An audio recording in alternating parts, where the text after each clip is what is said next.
मैं तो पहली बार आया, मुझे सचमुच में ये लगा कि बीज जैसे महत्वपूर्ण काम के लिए कृषि मंत्री को इतनी देर नहीं करनी चाहिए थी आपके साथ बैठने में। तो हम जल्दी फिर बैठेंगे, इसके हर पहलू पर विचार विमर्श करेंगे, क्योंकि राज्य के बीज विकास निगम को हम कैसे ठीक कर सकते हैं, बीज के नाम पर गड़बड़ और घपला करने वालों को हम कैसे सही कर सकते हैं। टेक्नोलॉजी उसका आज माध्यम है।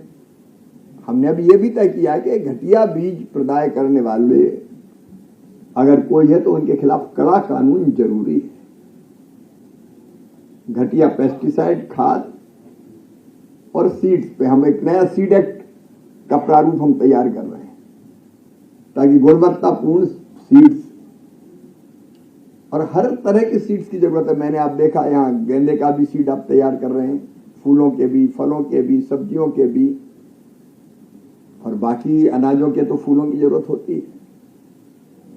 एक बार आप पूरी आवश्यकता का आकलन कीजिए,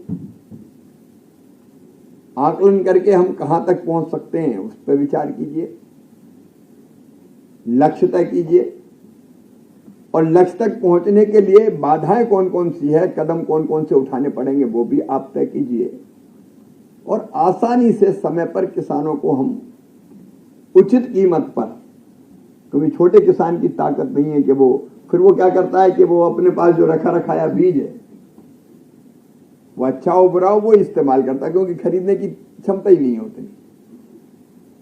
तो हम छोटे किसानों तक भी गुणवत्तापूर्ण बीज कैसे पहुंचा सकते हैं। दलहन मिशन, तिलहन मिशन, अभी प्रधानमंत्री धन धान्य कृषि योजना, क्योंकि उन क्षेत्रों में उत्पादकता बहुत कम है,